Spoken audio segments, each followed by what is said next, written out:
Every year, when we do these seminars, we blast out of the gate and we don't slow down. But this year, we are taking it to a whole nother level.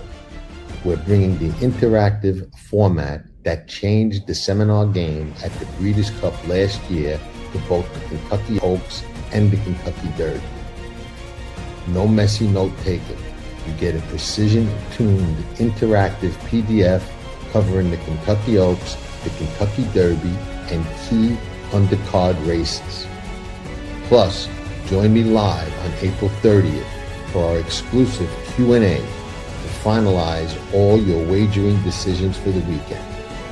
A replay is included if you missed the live version. Secure your spot now. We have limited reservations at PassTheWire.com.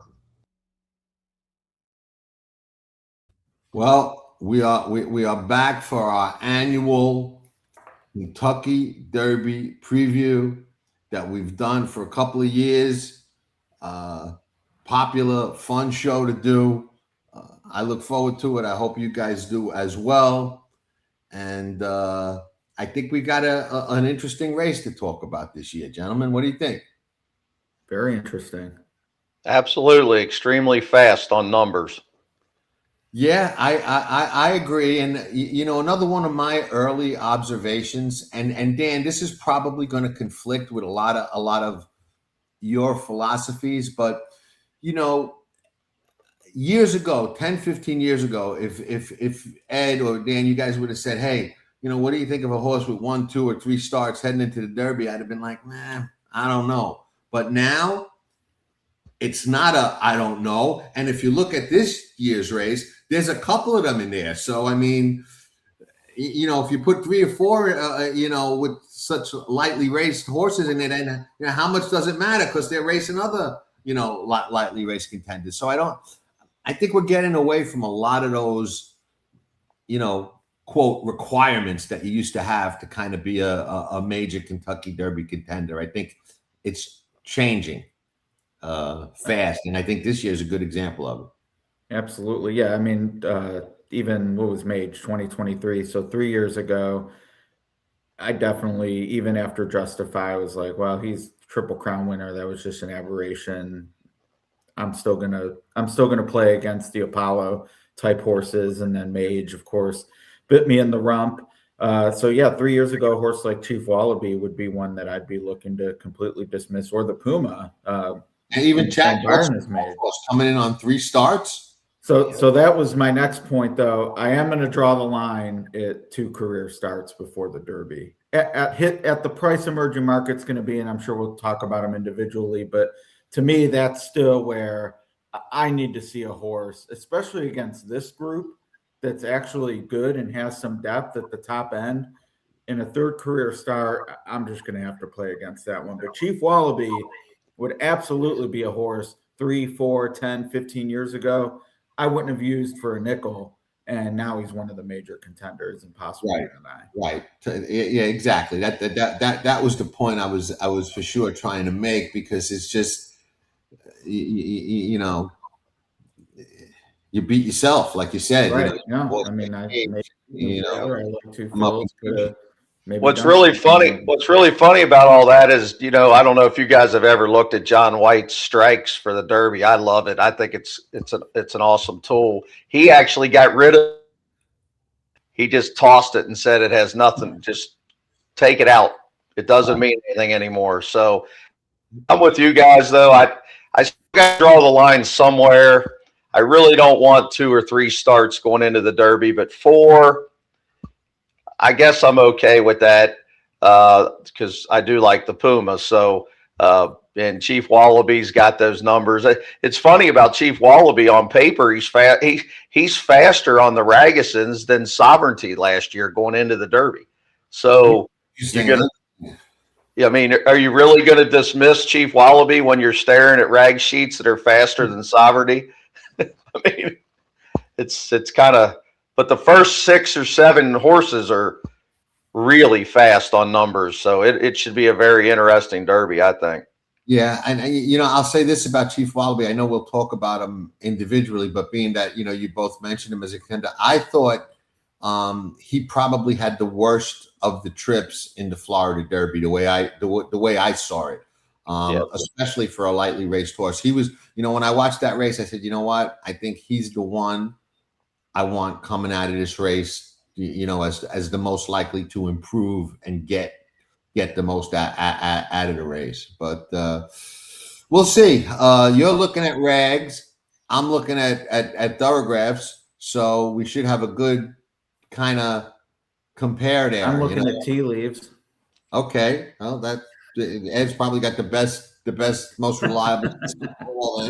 I'm a rag guy too. So, Harry Brown or the rags guys, but tea leaves work. All right.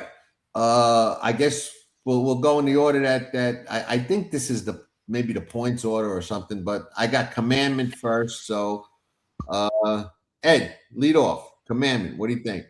No, we've already touched on the Florida Derby a little bit, which seems to be the premier prep race, at least in terms of depth. And we'll talk about the two behind Commandment as well. But what's interesting to me when you talk about these preps, Commandment, the Puma, Chief Wallaby, if any of those three had gone in, let's say, the Wood Memorial, they probably would have won by 20, and we'd be having a Bellamy Road situation. But they ended up on the Florida Derby, and was a fantastic race. So I understand that people are excited to, maybe bet the actual winner of what looks like the deepest prep race. But with that, the dollars flow to it. And I'm just not sure the value is going to be here on this one, guys. I'm sort of getting, what was Brad's horse? Swift was live to a Millie, Angel of something a few years ago. Angel Empire. Was it Angel of Empire? But I know the horse you're talking about. Yeah, just one of those, and I think he was actually favored when all was said and done. He finished fourth. I'm sort of getting those vibes from this one. And listening to Brad after all three of his horses worked last weekend, I'm not convinced he thinks this is his best horse either. So to me, the price just isn't going to be there. Of course, I'm not going to be shocked if the Florida Derby winner comes right back and wins this. He's consistent. We know he knows where the wire is, but I think he's an underlay. I can't argue that. Doesn't even have the kind of right pattern for me either. The buyers have kind of, 101 back to 100, even though he was – I won't say he was all out to win the Florida Derby, because if you watch Pratt closely, he was trying to win, but he wasn't just and heels, throw the reins at him, and if he wins, he wins. So maybe there's some improvement. Whenever they have three preps, which this one does, January 3rd back to the 28th of March, usually they have to already have run fast enough to win. And I'm not sure a 6 rag or 100 Briz or 100 buyer is going to win this race. I mean, there's too many good ones in here. This is too fast of a race, and I think he's an underlay. I think obviously if you're betting trifectas and supers, he could hit the board. But and honestly, as much as I love Saez, him on a dead closer in a 20 horse field, I don't know. I don't know if that's a perfect fit either. So of all the top 5 or 6 that I would pitch, he would probably be the first one I would pitch. It's interesting. I mean, I'm not going to really disagree with either one of you guys, because it's very unlikely that I land on him, but not for the same reasons. What I'll say about him is, when I look at him, I see a very game, well-prepped, professional racehorse that makes a lot of sense. Going to be the favorite, one of the favorites for sure. But I just, in my gut, have a feeling somebody, maybe even 2 or 3, are going to be better than him, given the day. So, I really don't have a knock on him per se. On Thoroughgraph, he's got a very nice pattern. He's got a not fast enough yet pattern, but on the cusp and improving. So I generally like to see that. I like to look for a horse that I think is going to go forward. But again, my main reservation with him is that I just, in my gut, think that there's going to be somebody, at least one or two, that are better than him. So I'm likely not landing on Commandment as well. So, all right, so nobody's on the probable favorite. He will be the favorite, right, Ed, or will Renegade be the favorite? I think it'll be the Renegade or Further Ado. Okay. Yeah, I think Renegade will be favored. Yeah, I kind Likely of. Renegade, but All right, Further Ado. He's next on the list. Let's talk about him. Dan, you could start. Well, I think of all the horses, he's the fastest by numbers. I mean, the Rag's the fastest, the Briz is the fastest, the Byer's the fastest. And I guess you could say, well, he's just a Keeneland freak. But I mean, he won the Kentucky Jockey Club at Churchill. So, okay, the number wasn't that great, but he did win, and he came right off a maiden win to win. And that's not very easy to do. And then once that happened, everything was to target and to get 2 preps in him to get him ready for the best race of his life in the Derby. So he's only got 2 preps, and that's legit too, because he hasn't run his 3rd race back as November 29th. I mean, it ain't like it was December 31st. So, I mean, this is a true street sense type 2 prep into the Derby to run your best race. Now, the question is, with Johnny V, I love Johnny V. I think he fits this horse like a glove. The whole key is the break. He's got to get in position. This horse has to be in that Smarty Jones, Barbaro, American Pharaoh type stalking position. And if he can't get there early, then he's not going to win. Bellamy Road was in position early. What would have happened with Bellamy Road if he doesn't get hurt? Maybe he runs on and wins that Derby. I don't know. But he's got that gaudy number that nobody else has, even though the other got really good ones. He's the only one I can say, if he runs his race, he will win. Now, do you want 4-1 when there's 5 or 6 horses that can win? I don't know, but I'm not leaving this horse out of any pick 4s or 5s. Wow. Okay. I'll take it from here because I've got a completely different opinion of Further Ado than you. that means I get to break the tie. Huh? Yeah, you'll be the tiebreaker. You'll be the tiebreaker. I'm gonna make a bold statement here that's either gonna come back to haunt me and make me look like an idiot or make me look like a star. I don't think he's got a chance, and I'll tell you why.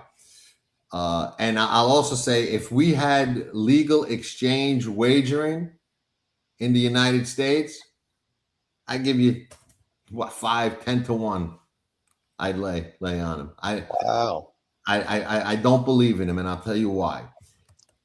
I'm a big believer in the patterns, and like I said, I like to look for a horse I think is going forward. All right, when he ran that monster race at Keeneland to 2, okay, he ran a 1 negative on Thoroughgraph. Yes, he won the next race, but he ran a 5 1/4. He regressed. Now he comes back in his 2nd start at 3, and good horses, what do? They get faster at 3, and they run better than their best 2-year-old number. Well, I said going into his 3-year-old year that, when he runs back to that Keeneland race, any race he's in is for 2nd. The problem, and where I think Brad went wrong, is he ran the race that you want to see him run on the first Saturday in May. Last time at Keeneland, he runs a 2 negative. All right, monster race, fastest race that anybody in the race ran. Well, last time he ran a race like that, he regressed 5 points. He regresses 5 points here, he ain't going to win, and he's got to take it 1.25 miles. I'm against him, especially at a shorter type price. I bet against these horses my entire career, and he's the kind of horse I hope takes a ton of money and people hype him up and love that number. Now I respect Brad Cox. I mean, the guy is as good as it gets. you know, Johnny, I have confidence in. He's getting up there in age, but he's going to put him in the right spot. But at 1.25 miles, off that monster race, I can't see him running back to that race. He didn't do it, you know, at 2, and I don't think he's going to do it at 3. So that's you could you know, play this back and embarrass me Saturday night or Sunday. Give me till Sunday morning. Yeah, I was going to say I'd give you till Sunday. Yeah, I'll be licking my wounds on Saturday. But John, can you give me one thing that if he doesn't regress and he runs that same number, race is over. The race is. That's all I'm saying. I'm not saying he will. But I think he's the only one that if he runs a race he's already run, he'll win.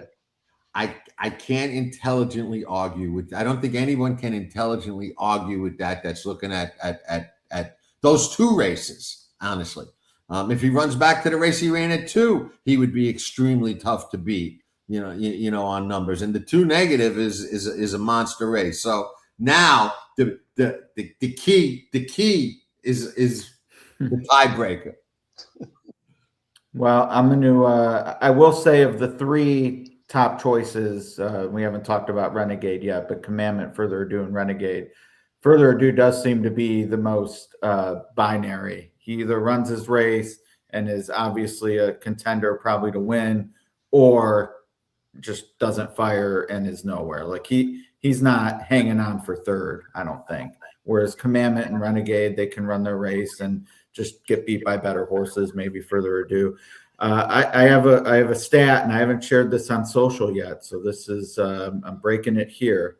Since 2010, jockeys who are riding a Derby horse for the first time are 3 for 90. Wow. 2 of the 3 are John Velasquez, Animal Kingdom and Authentic. And the 3rd is Flavian Pratt on Country House, who didn't even win the race. So Johnny V, as you noted, I mean, this, you know, how many chances does he have left? He certainly makes the most of them when he picks up a Derby mount. Now, is 3 for 90 a reason not to use others? Of course not. I mean, there's 19 losers every year, but I did think it was interesting that of the 3 winners, Johnny was 2 of them. Interesting for sure. All that said, I would say I agree more with Dan. I just think the way Brad has trained this horse, and the Tampa Bay Derby was hardly disappointing, and the Puma is one of the contenders as well. No shame in losing to him off the bench. If Brad is on a trajectory where this horse somehow actually moves forward off that bluegrass, lights out. So it's all a matter of the price you're willing to take. If Renegade's favored, I don't see how Further Ado is unplayable given mine and Dan's opinion. But if you share what John thought, I definitely can understand fading at 9-2 or 5-1 in this field. But for me, he is one of, as of right now, 2 ways, and they're both from the same barn. And you already know what I think of Commandment, so you can figure out who the other one is. Right. I think that was a really interesting discussion of that horse with, I think, 3. I don't know the right word, but 3 well-reasoned opinions. You know, astute. Yeah, I gotta go with astute. 3 astute opinions of the same horse, and it'll be interesting to see how he runs for sure. Renegade. Okay, I'll lead off with Renegade. I think you know, Renegade is a horse to me that, you know, and his pattern, his numbers support this. He's just gotten better every start. There's really no way that I can knock him or find any you know, glitch that I see. I thought that what's his name? Chad's horse. Ed, what was the name of the Chad's horse that scratched that won the Louisiana, the Bluegrass? No, Paladin. Paladin. I thought Paladin was the leading horse going in, and this horse, you know, was not far behind him, and he kind of inherited the top role, in my opinion, when Paladin defected.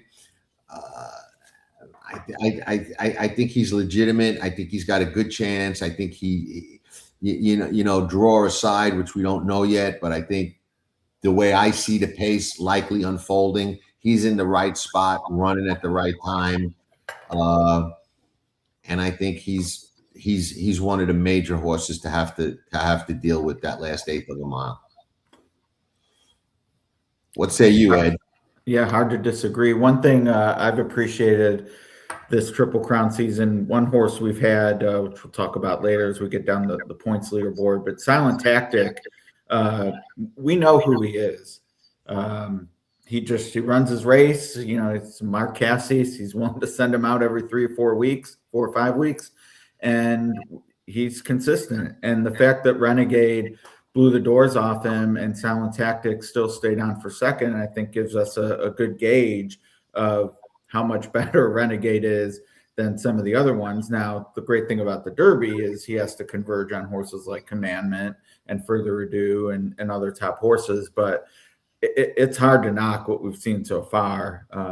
Certainly from the Remsen on, he's been a major player. Again, to me, it comes down to price.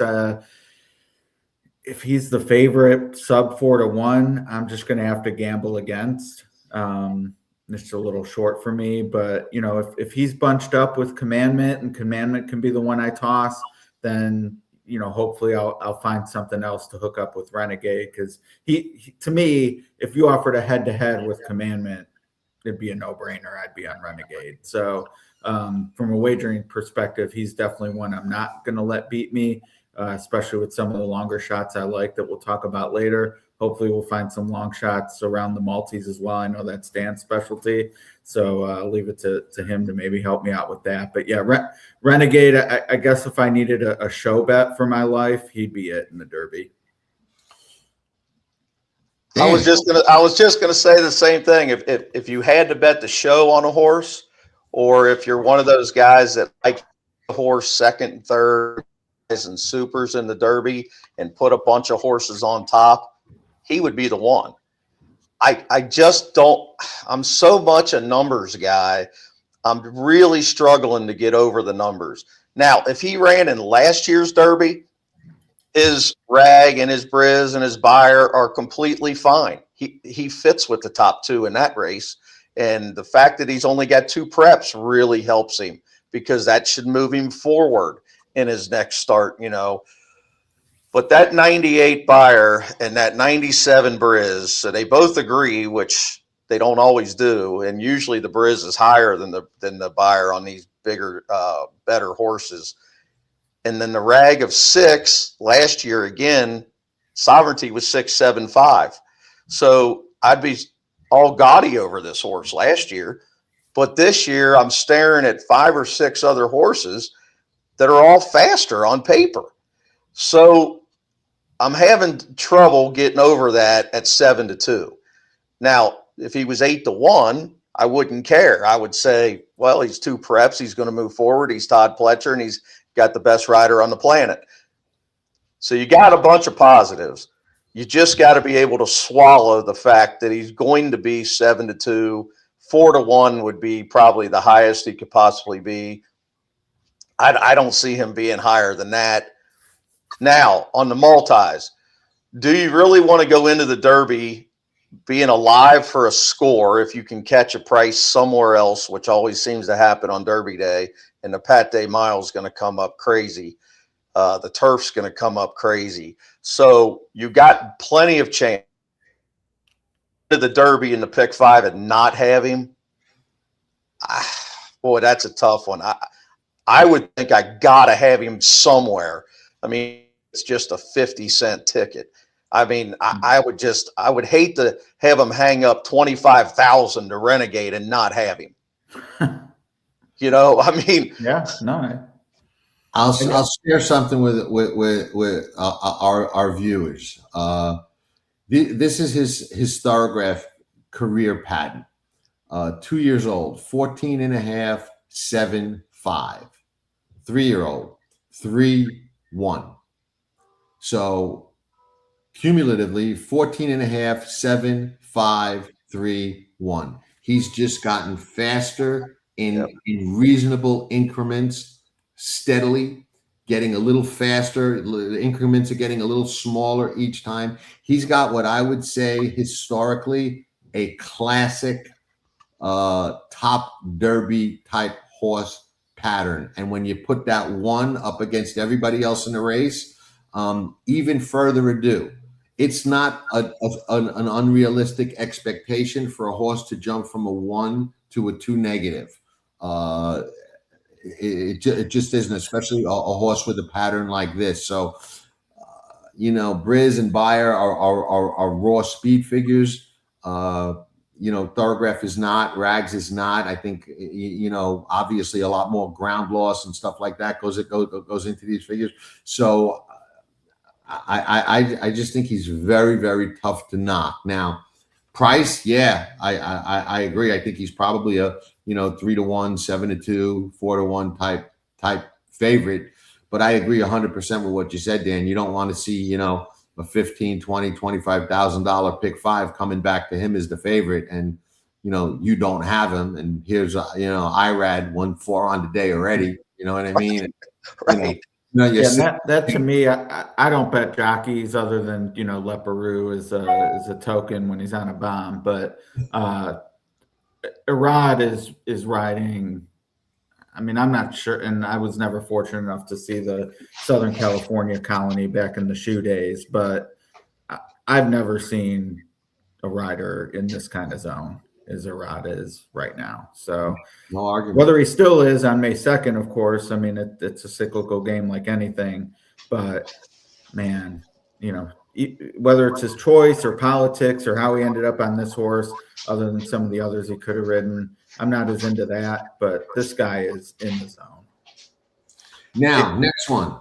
Are we ready? You going to say something else, Dan? I'm sorry. I was just going to say, for the people out there, don't take into consideration, well, Irad chose this one over the other two, because I think we all know that he didn't make that decision.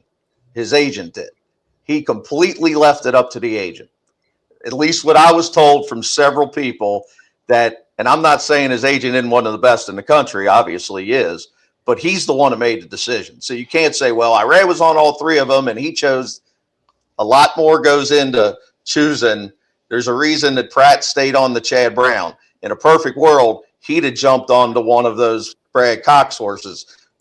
But for future business, you can't do that. So there's a lot more that goes into jockey changes and who chooses who than just, oh, this horse is better. That's not what happened here, at least from what I was told. I think that the Kentucky Derby is the one race where trainers, riders, agents kind of have an understanding that, hey, I ride for you all year long. I know you're my bread and butter, but I think I got a better shot with this horse. Don't hold it against me. And I think that pretty much flies in this one particular race, unless somebody's being awfully, awfully petty. Now, I will say, and I don't think I'm at liberty to publicly say, but I do know how and why Irad wound up on Renegade as opposed to any of the other horses that he had an opportunity to ride. But we'll see. We'll see. Bill Shoemaker, one of the best ever. You can't argue with that, right? He picked Hill Rod instead of Northern Dancer. So what does that mean? Yeah, it happens. And Eddie Arcaro, best quote of all time. The best quote of all time was asked on live television. If you were not, I think it was Jim McKay or one of those guys back in like the 80s when he was doing like the Wide World of Sports coverage, said, Eddie, if you weren't a rider, what would you have liked to have been? And he stood there and he goes, I think if I wasn't a rider, my best option would have been to be the bookie in the jockey's room. I love that. So I don't give a shit who picked who. Don't matter to me. In the gate, they're all riding. See what happens. Dan, So happy. The first one, I guess, that falls into that not a lot of races category. Well, he's got what he's got. He's got 4. So He's got 4, and it's a great story with Mark Glad. I mean, if he wins, I'll be happy for him and his family. But I don't think this horse is near fast enough to win. The Buyer 103, the Rag 8.75 is just in this field. There's so many horses faster than him. He would have to run the race of his life to be on the wire. If I was betting tries and supers, I could see taking him at 20-1, 15-1, and putting him on one of those. But I don't think the West Coast horses are that good this year, and I think he'll run up the track. Ed? Yeah, I'm not. My biggest ick, as the kids say, is probably the pedigree. I really hate leaning on the I can't get the distance. I think a lot of times it's just a crutch or something people say, but kind of piggybacking on what Dan said about the Southern California horses in general, I think all 3 of us guys know Bob well enough. He wears his heart on his sleeve. I don't know that Bob is coming in here thinking that Potente is, a major threat. Certainly earned his way in and, belongs along with the winner of the race.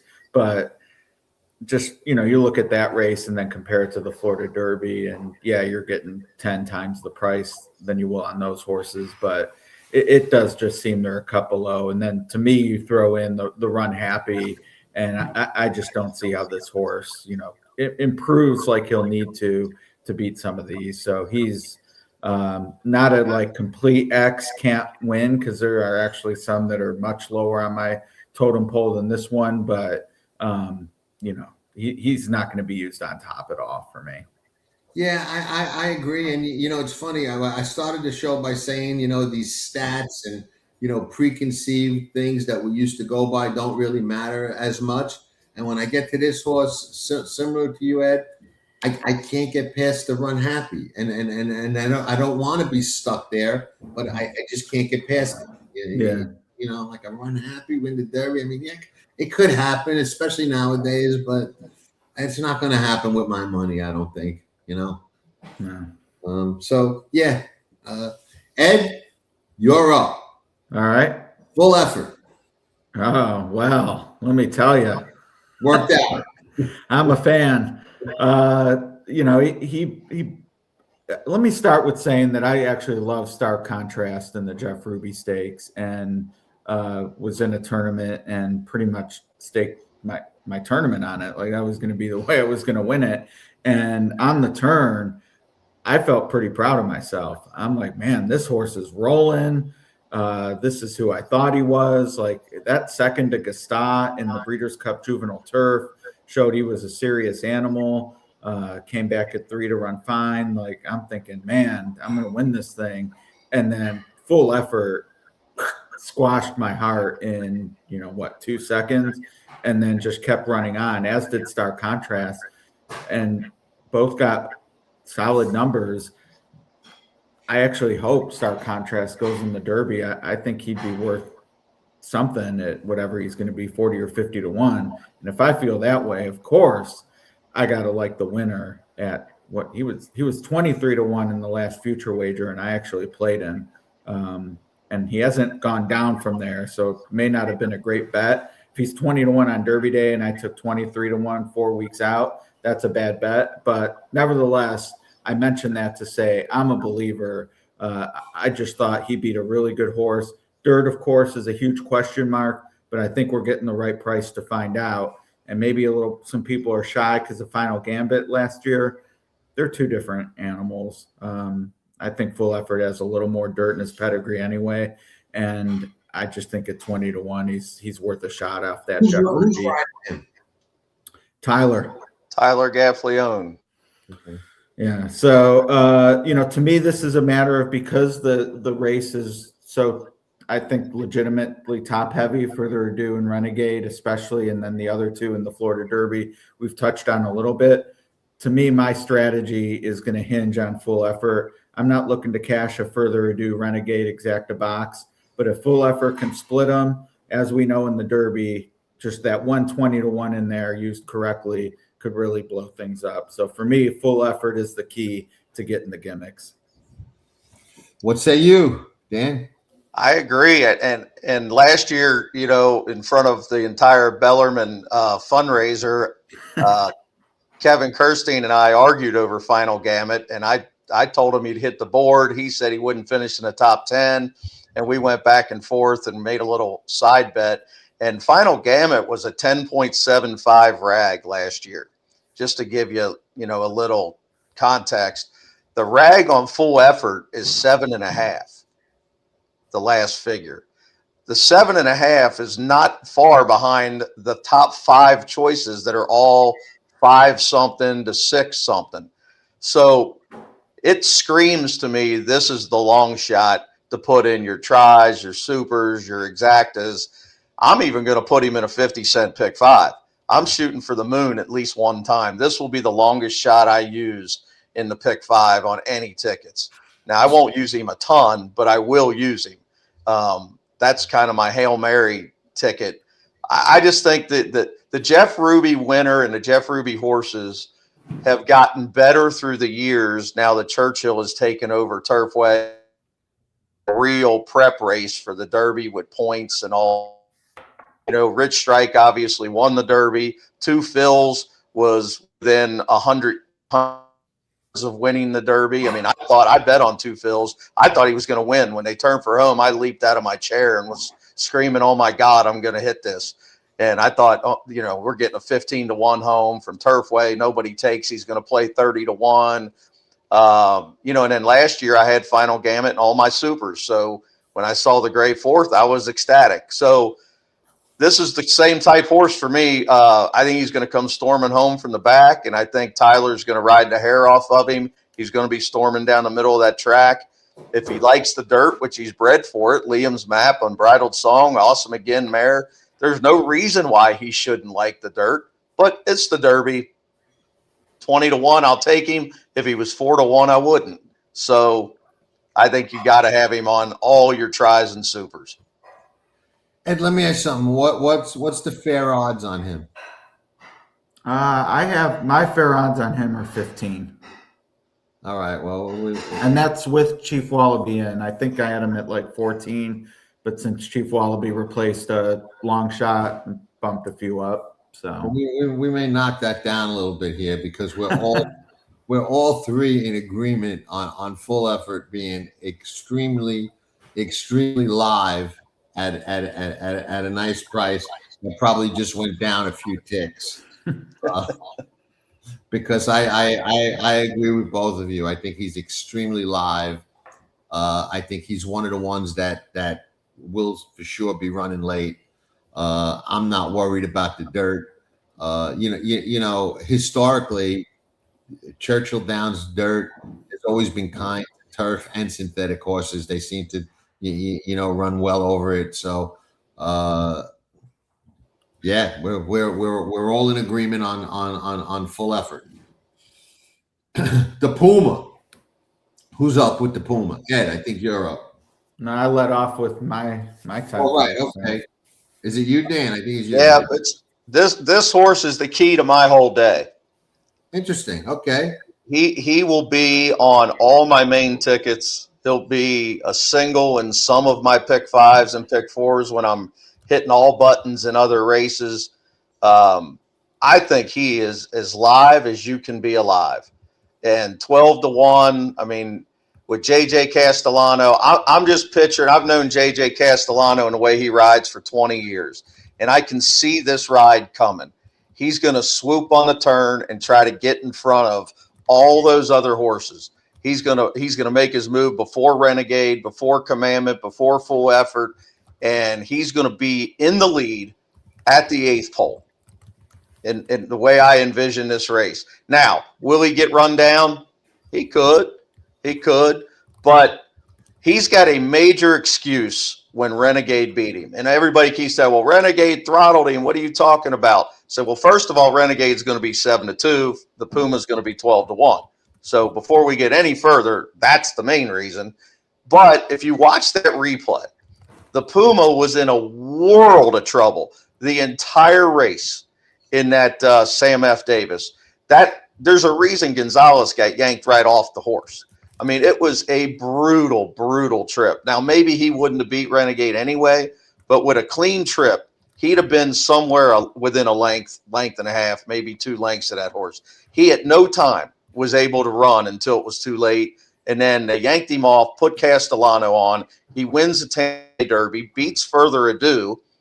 Then he comes back in the Florida Derby, a race he doesn't even need points. He's already in. He makes an early move, just like he's going to do in the Derby, gets to the lead, and they hand a while. He gets nailed. I mean, they weren't trying to abuse him. It's his 4th lifetime start. He should move forward again. And that I keep staring at that 5 1/4 Ragusan number, that 100 Briz, that 100 Buyer. If he takes one more step forward, he's going to be right on the wire. So I think he has to be one of your keys. Okay, well, I'm gonna be contrary to you again here, Dan. Not sold. My major concern, and I agree about the Sam Davis. I was there that day. Okay, obviously would have been a lot more of a horse race had he not had the trip that he did. My main concern with the Puma is Gustavo Delgado. I've watched for years. Very, very sharp barn. He's been running horses. He did it in the Travers or the Jim Dandy years ago. A horse looked like it had no shot, run second at like 40 to 1. I forget the name. Did it with Mage, lightly raced. This horse is a little bit out of the mold of what he normally does. And I don't know if the Mage success has altered him a little bit. Don't know the guy. But I see 4 very hard races in a very short period of time. Almost looks to me like they rushed him or they're pushing him, or I don't know. I don't have my finger on it, but I just don't like. And it's not the only 4 races, because we said, early, and I'll stick with those words. I'm not concerned about a couple of starts, but I'm concerned about a couple of starts jammed in a short period of time for a horse, like you said, already had the points. They're running him anyway. I thought he was all out in the Florida Derby. I don't think they were saving anything in the tank. I watched that pretty close. Looked like he was all in. They thought they won. They were screaming. He was riding them. I'm a little concerned about a big regression from this horse. I just don't know that he can bring 4 races like that in a short period of time and now go to Churchill Downs and do it a 1.25 miles against the kind of horses he's going to see that day. If he wins, would I be shocked? Absolutely not. No, would not even be a little surprised. But I won't bet on him because I'm concerned about those hard races in a short period of time. So we need another tiebreaker, Ed. I'm more Switzerland on this one, probably in the middle. I'm curious what his price is going to end up being.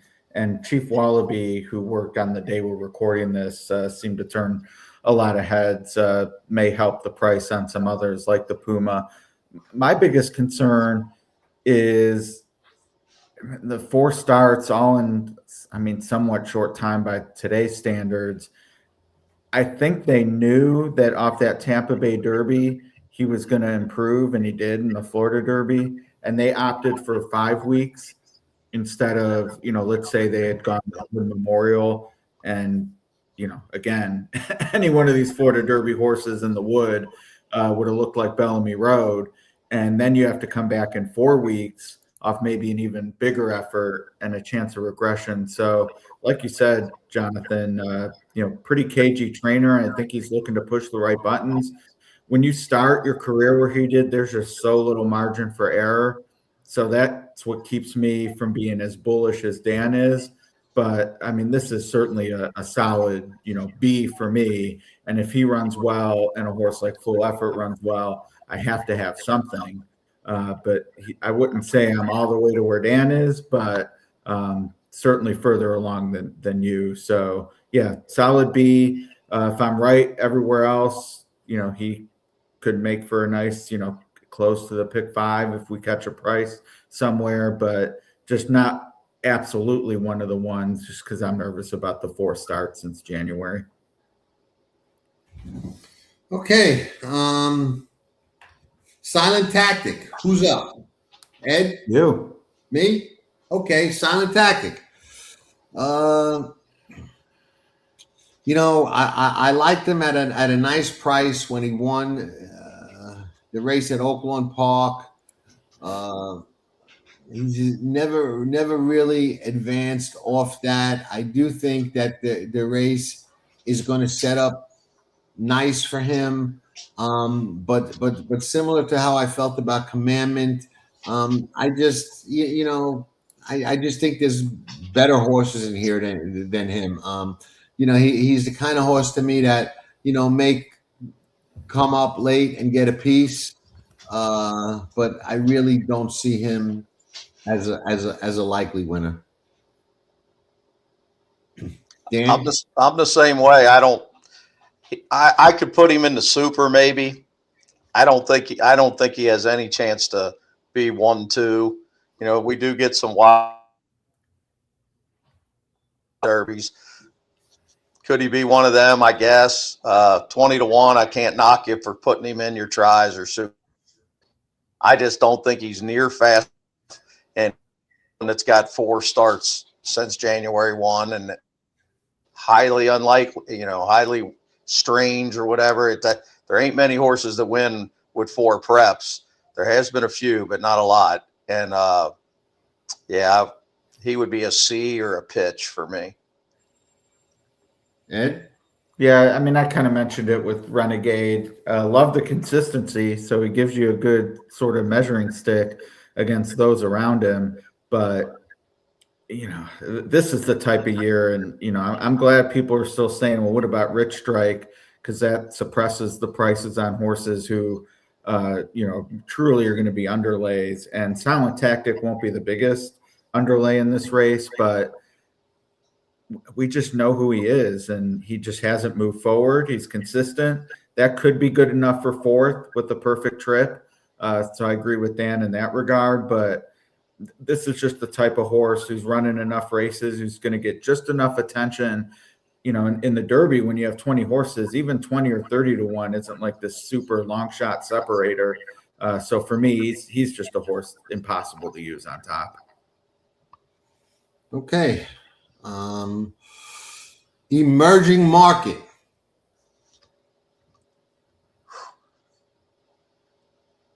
Well, I guess I would say this would be one, if you're talking about who ends up being the best horse in the race long term, he's certainly in that conversation based on what he's been able to accomplish in just 2 career starts. And kind of similar to the conversation or what I mentioned about Bob Baffert, I think Chad Brown is actually one of the more transparent trainers when it comes to discussing the talent of his runners. And it is very clear that he thinks very highly of emerging market, and not in the, wouldn't blow out a match, trade places with anybody platitudes. Like, there is serious appreciation that he gets to train an animal like this. I'm still hung up on the 2 career starts, though. We know he's great in the mornings. To win the Louisiana Derby, 2nd career start, going 9.5 furlongs, great. But the Derby 3rd career start, to me, is just another level. And one thing I'll be interested from your guys' perspective, looking at numbers as much as I do, to me, the Louisiana Derby, I'm pretty sure, had the biggest gap between the winner and 2nd place. It was only a head, but the Ragozin difference in emerging markets number and Pavlovian is truly incredible in my mind. So we know the talent's there. But even at 15-1, which, I mean, all things considered is a price you don't usually get on an undefeated prep winner. But for the third career start, I just have to say that he's, that's justified territory. And there's other horses in here that are much better than the horses Justify ran against. Yep, I agree with that. Down the road, maybe he's a Travers horse.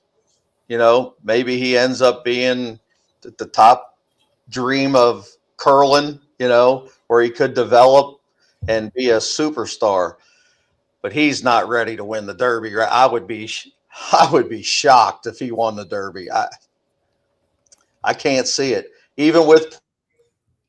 Go ahead. No, I'm sorry. Can't do it. To me, you got to pitch him. If he was 20, 25-1, maybe I'd toss him in, but I guess you could use him in the try if you wanted to. I guess I just think too much towards the winner than underneath horses, but I can't even consider him on 2 starts and what is that now, 6 or 7 weeks layoff. That's just too long, and 6 weeks. And heck, I could even see this horse on the turf down the road. I don't know. Not for me. I should probably, there's a button here. I could just take myself off the screen and drop off the show and let you guys, finish it, because and some of these we're just, far apart. So again, I'm going to have a really rough Saturday night, Sunday morning. If you or you're going to win. Better than all agreeing. Yeah. I mean, that's why we have 3 voices. Right. Or I'm going to be sipping pina coladas out on a pool while you guys are, crying. But I think he's live as heck. I don't care if he ran once. All right. I was there the day he won at Tampa. I watched the replay of the Fairgrounds race several times. And before I even get to, numbers or past performances, I will say the eyes, which I trust more than anything in today's sport. Okay. I would say that my most cherished handicapping tool at this point in the game and in my career is watching replays and taking my own notes, which I keep and save on all these horses. And often they're different than what you see in the past performances, because we all have our own ways of looking at things. And, when this horse ran first time out, I wrote things that I don't write about every horse.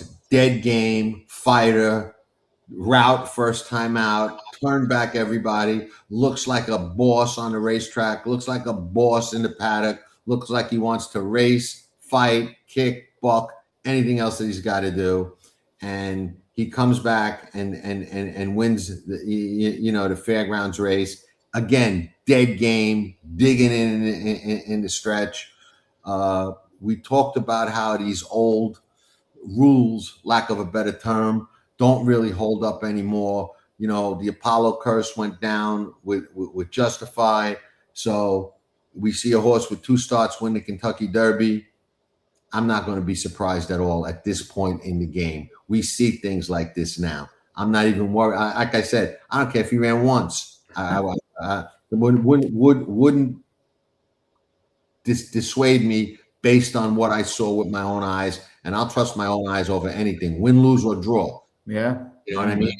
I don't care. To me, you're there. Right, this horse looks like a racehorse and a half. And I will tell you this about Chad Brown. Chad Brown is a friend. I talk to him as a friend, and I will, share that I don't think he would mind my saying whatsoever. Chad does not run horses in spots that he does not think they can win. And he probably has as good an opinion of that as any trainer that I've ever known. And I've been around, I'm 63, I'm going to be 64. I've been around this game since I'm 5 years old, that's a long time and a lot of trainers. And he doesn't run his horse.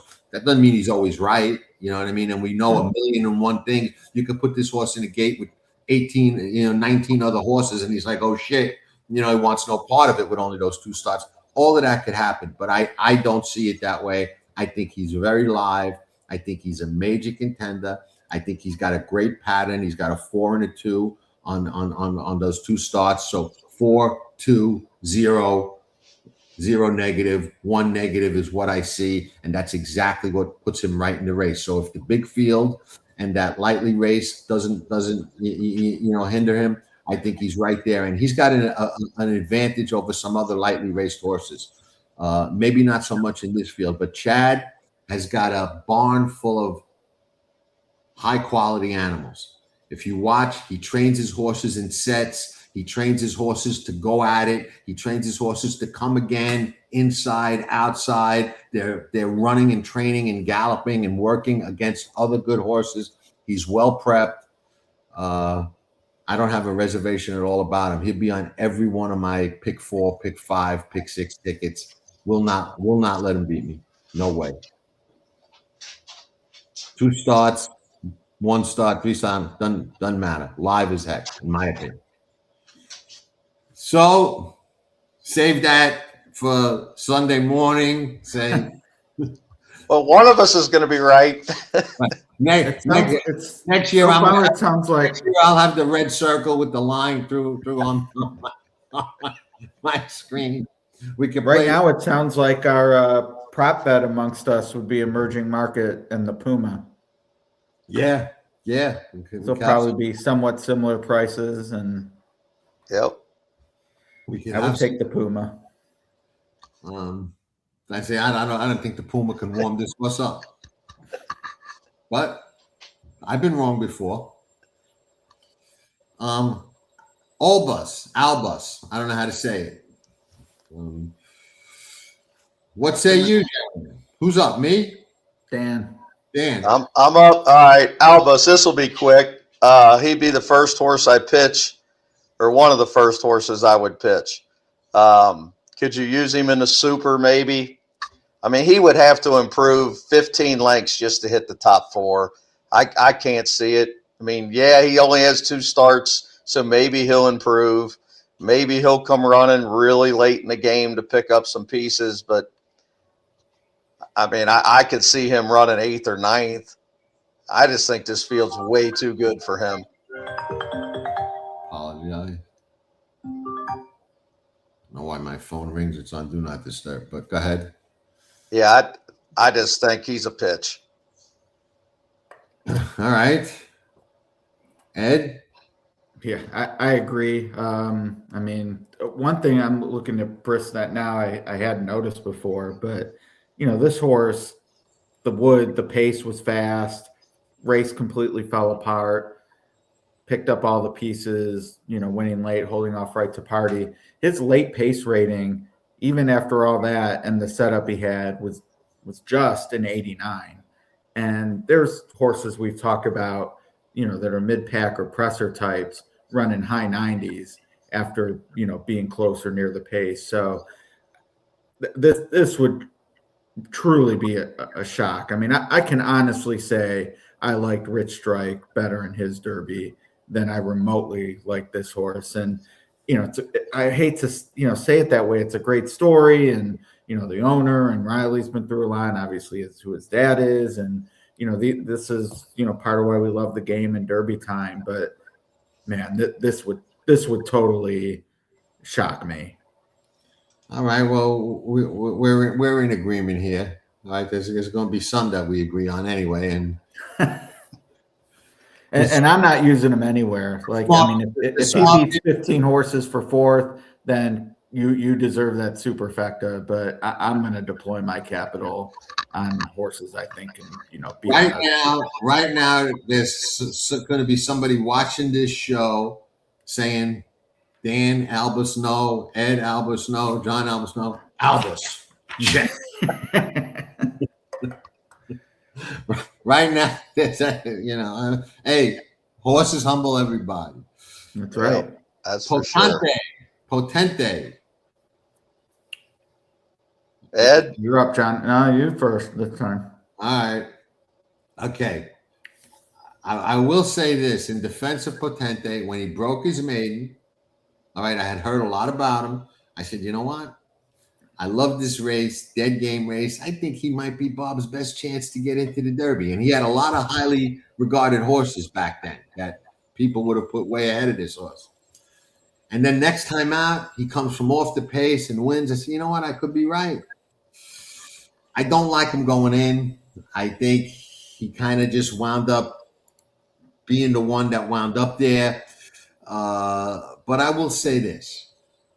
And it gets to something that Dan mentioned before, and I normally don't bet this way, but I may make an exception here because I got stung twice, all right? I didn't think Medina Spirit can win the Kentucky Derby, and a quarter of a mile into the race, there's nothing worse than I think it's worse than losing by a nose. There's nothing worse than knowing you got no shot to cash your ticket in the Derby when they've run a quarter of a mile. Okay? All right. It's a horrible feeling. We wait so long. We put so much into it. They come out of the gate. They're a quarter into the race, and you're like, I got no shot. I knew Medina Spirit was going to beat me.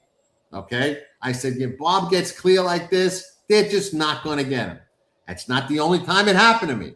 It happened to me with Authentic. I didn't think Authentic could win the Derby. And a quarter of a mile into the race, I said, you know what? And I was alive the year Authentic won in the pick 6 and the pick 5 for $1 million with Sol Valente and $500,000 with Honor AP.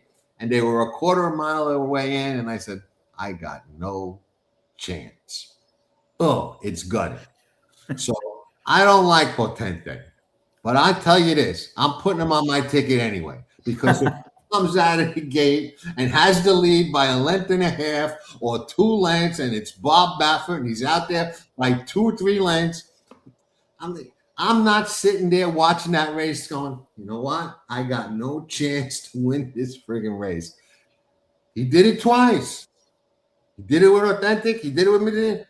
Get me once, shame on you. Get me twice, shame on me. Get me 3 times, I need to retire. And I'm not ready to retire yet. So Potente's on my ticket. I don't give a shit what he looks like.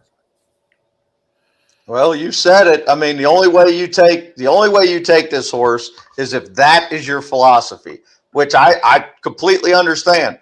Authentic cost me so much money in the Derby, and then I'm so stupid. I threw him out in the Breeders' Cup too when I was using 3 or 4 horses, and I was alive to monster money that day because I had that 100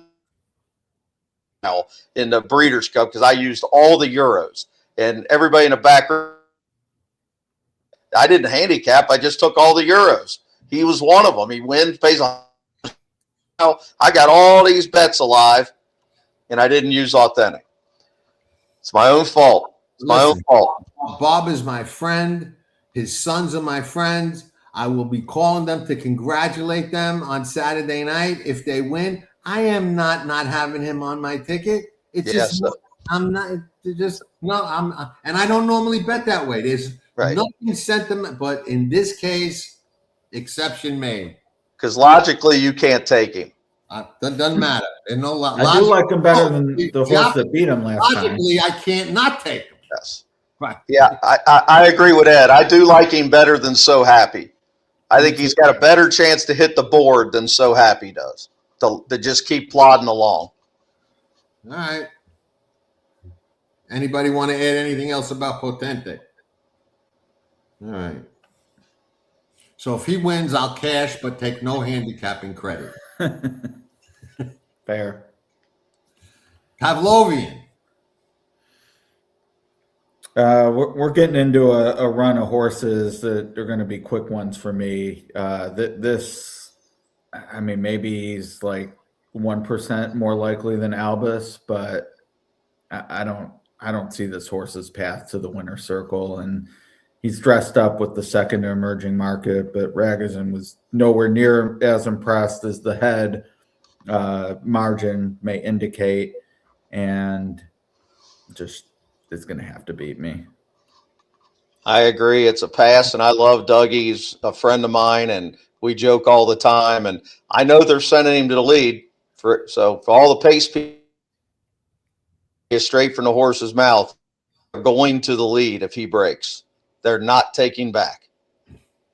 All right. Yeah, we'll make it quick with these because we've been going over an hour, so we'll try not to bore people. He's a pass for me. Toss, pass, whatever you want to say. Right to party. Ed? Well, going from the horse with dog gas to one who needs another collapse, and it's amazing looking at his PPs, the pace that he's the opportunities had with the pace, and credit to his jockey, and McPeak sticks with him. He's made the most of it to get up, and last time at 38-1 to qualify for the Derby. He's one of those that even though I would slot him as among the least likely winners, you don't really have to worry about him being last.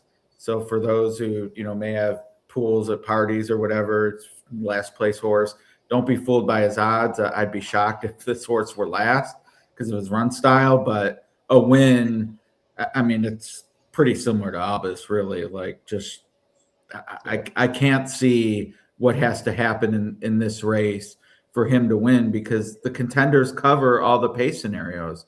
There's horses close to the pace, there's mid-pack, there's closers. Is he going to beat all of them? I mean, I say no shot, so toss. I agree. Toss. Cool story that Elliott's riding and gets to ride in the Derby, but other than that, try to split the field. Yeah. Ed, have there been any father and son jockeys that have won the Derby? Ah, that's a great question. That could be a first. I don't think so. Yeah, have to look into that. Be pretty cool for his dad to watch it, won't it? Yeah, that would be something. And I will say this, and I don't know what it is, and he's been doing it to me for at least 10 years, maybe more, maybe 15. It's hard for me to read Kenny's horses, and I don't know why. I just misread them so many times. I think they're going to run good, and they don't. And so many times I toss them, and they jump up and win. So he's a toss for me. But I know what you mean, but I mean, to me, this case, there's no nuance. Yeah, I agree. Yeah, just Incredible. Anybody like him? no. I will say I'll share a stat just because I have something to say that's good about him after a couple negatives. But we hear a lot about Churchill and you want experience, and I was always curious what the numbers actually say. And horses in the last 13 derbies, so basically the points era, went back to Orb. Horses who have raced at Churchill and won, 4 for 49, which win percentage doesn't sound great, but they actually have a positive ROI. Horses who have raced at Churchill and not won, so they're 0 for Churchill with actually having raced, 0 for 46. Wow. So that win, a little feather in the cap for Incredible, but that's the only feather in my mind. That Holy Bull, I know Riley said, he didn't like the track, and I mean, maybe that's the case, but man, that was really bad. And that Virginia Derby is just, I wonder about who was behind there. I mean, Confessional was dreadful at Keeneland at a short price, and 1 turn, mile and an eighth, 7-week layoff. That just, to me, was like, let's get the points and get in the Derby. I don't see him as a player. And a lot of horses have been coming off that Colonial meet and running bad all over the place. You got horses that are winning 10, 15 lengths over that fast track, and they come off and they're getting overbet and they're running up the track. Brad Cox just had one the other day. I forget. I think he was in the Lexington. Yeah, Confessional. Right. That's the race that got me into BCBC. I played my first ever $179 Breeders' Cup Betting Challenge seat tournament. And I played it because I loved Trendsetter. And I said, this horse can get me into the Breeders' Cup Betting Challenge. And I played it and I won and we got in first time. So nice. Now I got to roll it and win the tournament, but that's a whole other story. Golden Tempo. I think he's got a legitimate chance to hit the board. I agree. I would put in my tries and supers the style, the rider, Jose Ortiz. I think he's going to drop way back, and I think he's got a big chance. If there's going to be a 20 or 30 to 1 shot that hits that Tri or Super, he would be on the short list of balms, I would call it, that I would put in there. Agree. Ditto. Ed? The Louisiana Derby was supposed to be the one for him, and he didn't show up again. I shouldn't say didn't show up. He was third and picked up horses, and there was that weird move to the rail. Cherie, one of the best. She learned from one of the best. I have a lot of respect for her, and she's a trainer I love to play with confidence when I'm narrowed in on a horse. And to me, the flip side is true. She is one of those I feel like I've had a good read on. And to me, this one, catching some buzz around 15 or 20 to 1 would sort of be that one where, like, man, if I'm trying to stay in a certain budget or I'm, allocating capital, this horse would be, I just didn't like what I saw in Louisiana. I see it, but what I saw made me more of a question mark. I saw that weird kind of move towards the rail. He's always had to make up a lot of ground. He makes that big move and then is kind of out of gas when he gets there to kind of close the deal. And, maybe in the Derby when you got a lot more tired horses and maybe he moves later and gets the distance. I don't know. I'm having a hard time tossing him. He's a curling. They made a big deal about the blinkers and, we want him closer, and that didn't materialize at all. But he still ran on, so it wasn't like, he didn't run a race. And I know some people think second time blinkers is the time. I've seen that. So it's a tough read, but I just feel like getting maybe a little too much buzz to take a shot at the price he's going to be. But I certainly like him more than the last three we've talked about. Okay. Otinho. Anybody give him a shot? He's out, isn't he? Oh, he's out? Okay, he's good. out. Good. Stark Contrast. Is he in? As of now, I've heard since the Ruby, like, they'll go to the American turf. They did this with Endlessly and learn their lesson. I've thought this horse is going to end up in the Derby all along. They still haven't taken him out of consideration. Personally, I wouldn't. I thought the Ruby was fine, and he's going to be 40 or 50 to 1 in here, but I like the horse who beat him. So the year I liked Tis the Bomb, I didn't have anything on Rich Strike. I'm not going to make that mistake here. I'm going to take a horse who, finished behind the horse I like at a monster number. And I go back to that Breeders' Cup Juvenile Turf, guys. I know it was on turf, but that horse that he was getting to is a legitimate Group 1 European horse. Obviously, that's turf. This is dirt, but at 40 or 50 to 1, he can be a make music for me type. You just need to be fourth or third at that price. Okay. If he runs here, unfortunately, I'm torn. I hate it when they do this to turf horses. They've ruined so many of them through the years by putting them in the Derby, and then they're never the same. It depends on how much money the owners got and what box they want to sit in, but I would run in the turf because I think he'd win the turf. And to me, it's more enjoyable to win the turf on the undercard and celebrate and have a good time than run 15th in the Derby. And jeopardize your horse for the rest of the summer with the Belmont Derby and all these other really nice 3-year-old turf stakes races. You just really risk getting the horse, in a way that he doesn't need to be. So I pray that they run in the turf because I'm going to bet on him. If he runs in the Derby, I'd probably put him in my Tri or Super, but I wouldn't put him on top. Agree. We're consistent there. Now, I think this is our last horse, and he's an interesting one to talk about. Chief Wallaby. Yeah. Why am I leaving somebody out, Dan? The Japanese horse. Oh, I don't have him on my list. Yeah. Danon Bourbon. Is that the name? And then you got Wonder Dean and 6 Speed. That probably take about 3 seconds to talk about. I don't know anything about them. So yeah, I mean the Japanese horses. Every year somebody likes the Japanese horse. And good handicappers, all the time. I'm going to pitch them every single time until one of them beats me, and none of them have yet in the pick fours or fives. So I'd pitch all of them, and but I think Dana Bourbon has the better chance of any of them to finish in the top 6 or 7. Ed, you know anything about these Japanese horses that we need to know? Yeah, I mean the one like from Japan, although he is Kentucky bred, but the one who's trained and raced only in Japan is undefeated. He's won his 3 races by 18.5 lengths combined.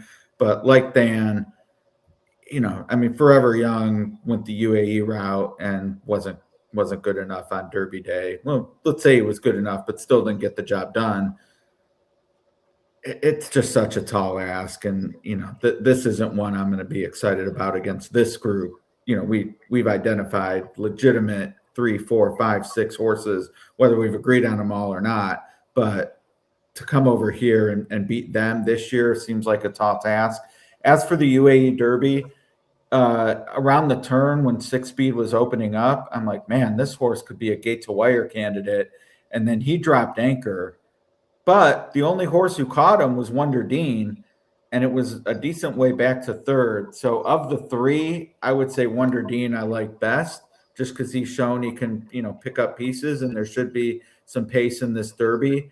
So Wonder Dean I would, sort of use on that tier of, if I'm right about everything else, I wouldn't want him to be the one that beats me. Whereas, a horse like Albus, that's just going to have to be wrong. But yeah, I would say Wonder Dean is the only minimal threat of the 3 foreign horses. Chief Wallaby. Who wants to take the lead on Chief Wallaby? He'll be one of my main horses. I bet my lung in the Florida Derby and was throwing stuff. I was throwing stuff from the half-mile pole on. That's how much I disliked the ride. I thought it was one of the worst big race rides I've seen in a long time for a horse that needed the points, needed to hit the board, needed to be 1-2. Ultimately, he got lucky and got in. But that trip was miserable. If he gets a better trip, his numbers, his class, everything screams that this horse has a big chance to win this race. And at 8 or 10 to 1, I'm going to have Further Ado, the Puma, and Chief Wallaby on pretty much every ticket I do. I mean, 10 to 1s and 12 to 1s I love taking in the Derby. And I think Chief Wallaby screams you got to have him on your pick 4s and 5s. I love his pattern on the rag. He's got a 6 1/4, 6.5 back to back. If in that 6.5 he got in trouble, so it probably would have been a little bit better. He's coming out of the best prep race. The only knock I got on him is I don't like the blinkers going on. I think the stats back that up, but who am I to tell Bill Mott what to do? So, obviously he knows more about training than I do for sure. So I'm just going to try to ignore that. And he's going to be one of my top 3 horses in all my bets. Ed? Yeah, the blinkers is a little pause, I guess, considering he's going to be quasi short. He'll be in that second tier of horses in terms of the betting, but agree with Dan on everything on the progression. And, after the Fountain of Youth and the number he got in there, behind Commandment, but it looked like if he keeps moving forward, who's going to beat him? And it turns out Further Ado ended up with the best numbers along with a few others right behind him, but he's in the mix with improvement. And, because of the loss, we're actually getting, in some ways, you could see it as a better price than we would have gotten if he had won. So I think the value is there even after that penultimate work and the day we're filming turned a lot of heads. But I think we're in an era, whether it's CAW and just how the race gets bet, that workouts that far out aren't going to scare the price away too much. So yeah, he's he's a solid, depending on how deep I want to go in terms of the A opinion, which for me is further ado and full effort. He's B+, A- for me. He's one of the top picks for me, and it's primarily something that Dan alluded to. I thought he had the trip in the Florida Derby that was the worst of the three, and I said he's the one that I want coming out of that race. And we talked about how that might be, arguably the best of the Derby preps, and it probably is. And I thought with the right trip, he could have beaten, both of those horses. And he's, in my opinion, the most likely to improve off that race. So the blinkers, yes, a little question, but again, I agree. I'm not going to question Bill Mott like you guys aren't. The work today, I'm assuming, was with the blinkers. So maybe that kind of quiets down a little bit of that of that concern. But yeah, I think he's a major player. So I think it's hell of a Derby. Looking forward to it. It is, yeah. Can't and unlike wait. last year, would Baeza get in or not? I'm just giving a quick scroll of horses who may draw in that we didn't touch on. They're not in, but Chip Honcho and Trepido, Litmus Test, Great White, Napoleon Solo. I mean, none of these are close to Baeza last year. So even if there are draw-ins, other than changing the pace dynamic, which a horse like Chip Honcho might do, Litmus Test. Other than that, from the win-end standpoint, this is the field. Now we know we don't know the draw yet, but Ed, didn't you post something on Twitter or X something about the advanced forecast, and you said you've seen worse or something? Was that you? Yeah, that was me. So far so good. I mean, we're getting into later in the week in terms of the 10-day now, and my experience, just trying to guess what the forecast now means for what it'll actually be, when we're looking at Oaks Day and Derby Day. I would anticipate maybe some scattered showers, but I'm feeling pretty good that we're going to avoid sort of the all-day front that stalls over Louisville. And I'm no workout expert, but I am a good weatherman come Derby time. There you go. I like it. Dan, where could people find more about you, Fat Ball Guy? Yep, fatballguyracing.com. We're doing so many videos. I'm getting tired of them already, but we'll be ready.